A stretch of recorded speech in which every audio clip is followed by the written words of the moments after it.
Welcome to this podcast about Lean Six Sigma. My guest is Dick Theisens, an expert in Lean Six Sigma. Dick, could you introduce yourself? You must have some passion in Lean Six Sigma. Yes, thank you, Beth. Yes, I have a passion in Lean Six Sigma. I've been working with Lean Six Sigma already for, let's say, 25 years, more or less, all kind of different fields. So I'm a full believer of the combination of Lean and Six Sigma for making processes better. Yeah, if you look to Lean Six Sigma, where does it come from? What's the origin? Yeah, well, till 2008, more or less, there were two different methods. You had Lean and you had Six Sigma. For a very long time, it were two different methods. And at a certain moment, so around 2008, it became together as one improvement methodology. So Lean is more from the origin of what Toyota has mentioned very often for Lean. But I think many more companies and organizations attribute it to Lean. And Six Sigma comes from Motorola. And General Electric made it big. If you look to Lean and Six Sigma, could you differ? In my view, it's one is more about processing and the other is more about statistics. Is this correct? Yeah, more or less correct. I think both is about operational excellence, to improve operational excellence. So to reduce costs, to shorten lead times, and to improve quality. Lean is more about the logistic part, so to reduce lead time. And Six Sigma is more about reducing variability in a process. And that comes more into, when you talk about improving quality. And that's what I understand also the difference between Lean and Six Sigma. And why combining those two? Yeah, well, when you start, you start with a certain level of operational excellence. We have in these books that we talk about later, we have a maturity model. And Lean comes first when you want to improve your logistics. You also improve quality by doing that. But if you are at a certain level and you have more data and you are already pretty good, but you need to find the extra, the statistics come to mind, and then also Six Sigma contributes to improving quality. So there's the combination. Yeah, and looking to the benefit side, I'm a project manager from origin. What's the benefit for organization for using Lean Six Sigma? Yeah, I've been a project manager myself for a long time before I started with Lean and Six Sigma, and I did many projects, mostly about organizing activities from the team. But at a certain moment, I was involved in quality improvement projects. And I got enthusiastic about those because I was not only managing costs and money and budgets and people and activities, but also I was able to improve the quality of components, of systems that others were not able to solve the problems. And could you clarify that with what kind of examples of a project could you share? Yeah, so I started my career in the automotive sector. Lean Sigma can be applied in other sectors as well. I can give you an example later on, but I started my career in the automotive. And in the automotive, many of these methods are applied because they are at the top on the edge what is possible. So if you produce millions of products, the last products must be good as well. So it's about getting the best out of a process.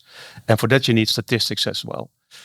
But let me give you another example, because not many people work in automotive, and most people knows that the origins of these methods comes from automotive, but they ask me, what can I apply it as well in my field of business, because we are not making cars. Let me give you another example. I was also the project manager for the Corona vaccination process. With a team, we worked during Corona periods to speed up the process of vaccination. So it's totally different fields. Okay, and looking to the content, Lean Six Sigma, there are different colors in the Lean belt structure. Could you clarify that? Yes. What are those colors? Yes, the colors, by the way, they don't come from Lean, but they come from the Six Sigma. So when Motorola in the 80s introduced Six Sigma to improve their quality, when they started, they had very poor quality performance, and they started then around 87, 88 with introducing Six Sigma as a project improvement methods, combining statistics and project management. And they introduced these belt colors scheme. So you have 4 colors: yellow, orange, green, and black. And orange, by the way, is not that you use that much. So I also have here books for yellow, green, and black only. And you can see it even at the size of the books. The yellow belt is not the thickest one, so that's more like an awareness training. Yeah, we can see the difference, and below this podcast, you can see the links to the books. Yeah. So When organizations start applying Lean and Six Sigma, they have it's like a pyramid. You have on the bottom you have a lot of people that need to know the basics. So they need to know the language and the approach, some of the techniques and the tools, but not everything. So the green belt is more for what we say middle management, engineers, project managers. Most of them are educated in the higher levels, but they work not at the shop floor behind machines or behind computers, but they work as your project manager or engineer in improvement, and they need more tools for that. So you see that more the statistical tools and the logistical tools from Lean, they are, let's say, applied by the green belts mostly. And green belts also are project managers of smaller improvement projects with a scope which is inside one department or inside one, let's say, process. And then the black belts, they work more also on processes that are across departments on one side, and the other side is they work more with more sophisticated techniques and tools. So there's more statistics in there for the black belt, but also more change management tools, because they work more with people from different departments, and they have more complex stakeholder fields. Okay, and then looking from my perspective, with the certification path of ITMA D, C, B, and A, the higher you get, the darker the colors getting I think in Lean. That's the same. So it's a growing part. If you are in Lean Six Sigma projects, then a belt could be beneficial. Yeah, what we see is that for the yellow belt, it's more like people are team members, or they want to know the basics and they are involved. It's like an awareness training. And the green belt is really a choice that they want to work with these methods. And it's sometimes like a career path. They start with green belt. You see also that green belt, the level of green belt is often asked for if you want to apply for a job. And then black belt is more like a career path after it. So you start with green belt, you do a number of projects, you show that you can do it, you like it, you want to go to the next level, then you can apply for black belts. Yes, and you have to share your performance in the black belt. Yeah. Otherwise, you won't get the black belt. That's also for the green belt. So that is a 2-step process. If you follow training and later on you want to do certification, because sometimes it is asked to have a certificate on green and black belt. For both, you need to do a theoretical part and also a practical part. Yeah, and looking to what's in it for the project manager. If you look to project managers who are involved in a Lean Six Sigma project, as you stated, they could get a yellow or green belt in order to know what they're talking about. Yeah. If you're looking to project management and Lean Six Sigma in itself, what's on top of it? Is it a project manager with a black belt, for example, or green belt or whatever? Or is a project manager one of his competences is that he can do Lean Six Sigma projects. What's your view? Yeah, there are different types of project managers. And if you are working in the field as a project manager to solve problems or to improve the performance of a process, then Lean Six Sigma comes into mind. If you want to develop a product or do a reorganization in an organization, that doesn't necessarily get Lean Six Sigma techniques involved.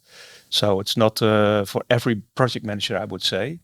But if you as a project manager want to work in improving a process or solving problems, technical problems, logistical problems, organizational problems, then Lean Six Sigma comes into mind. Yeah, and if you compare it to one of the trends we see from project management, data-driven project management. If I hear Lean Six Sigma, then I'm connected to that. Is that the correct conclusion in your view? Yeah. Green and black belts like data. Yes. It's about facts. It's about figures. It's not about feelings and gut feeling. It's about the first thing is to get the facts straight. And of course, if you have data, then it's better to explain the facts, the current situation, also the way where you want to go. Sorry, the level where you want to be. And especially at Six Sigma, there's a lot of data involved.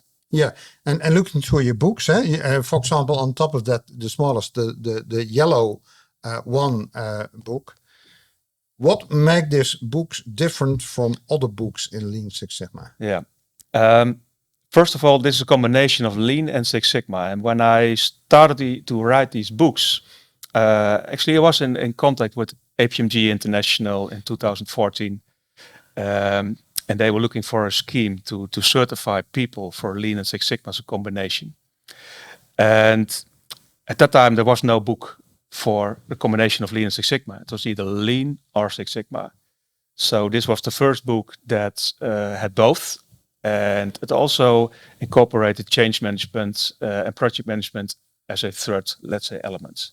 And the combination of these three elements, so project management, change management, and then Lean and Six Sigma as techniques, but not only techniques. So combining with how you apply that with change management and project management, I think that is what is different from other books that are available in this field. Yeah, one of the things what struck me as a change manager is that you're also using models like Belbin, MBTI, PDCA, etc.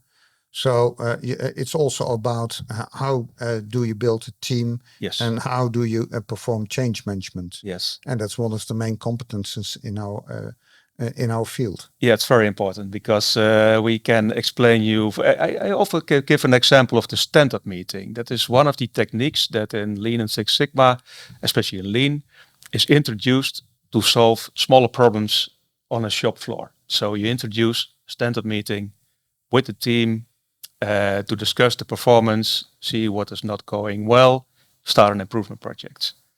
But if people do not show up on time on this meeting, are not involved, are not enthusiastic, management doesn't care, nothing happens.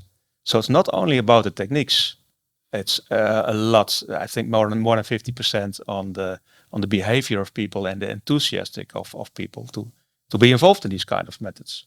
Yeah, and the way of looking to data and performance, that combination, and to solve that with Lean Six Sigma. If you look to these books, and for the listener or the viewer, this book can be bought. See the link below in the podcast text or below this video. And when you are IPMA, you can download as an IPMA member this book free of charge. But a book is one thing. Getting trained on that is another thing. Yes. What could you state about that? Where can people find, next to books, more information about getting trained? Yeah, so let me explain the structure. So these books are published by the LSSA and Van Haren. The LSSA is also responsible for developing certification, so the exams. The exams were developed already since about 15 years ago together with a number of universities and training organizations across Europe. That was in 2008. At that time, as mentioned, Lean and Six Sigma as a combination was not there. So exams as a combination were not there. Six Sigma was already there, but the combination not. So the LSSA has the responsibility to further develop the exams and also develop training content, which is published by then Van Haren. And the examinations is done by a number of organization institutes like APMG International and EXIN, and in the Netherlands also with the University of Twente. Below that we have dozens of training organizations around the world that is using this content and certification from APMG, EXIN and the university to certify people. So training can be followed with a number of institutes around the world. In Netherlands, a few, but also in Brazil and other countries as well. Yeah, and if looking to the next step after training, then I hear you sharing that certification. Is that correct? Yeah, so you can follow training first at an what we call it an ATO, accredited training organization, and if people follow, for instance, the green belt is an 8 days training, more or less. Yellow belt is 2 days, and then you can apply from this training organization. You can ask for where can I do certification. Mostly it's organized by the training organization using the certification process from APMG and EXIN. Okay. Thank you. Dick, our listeners and our viewers, those can buy or use our free copies of these books, and again get in contact with your organization or whatsoever. Yeah. See the data below this podcast or video clip if you want to know more. Just follow the link to get more knowledge about Lean Six Sigma. From my view, as one of the viewpoints within IPMA, I would say that in a time we're talking about data-driven project management, continuous improvement with a decreasing people market, less staff members available, I think this is one of the at least must-haves if you want to work in improvement or in data-driven projects. Yes, I would say so. Okay. Dick, may I thank you for this podcast interview, and thank you, listeners. We see and hear each other in the next podcast. Thank you.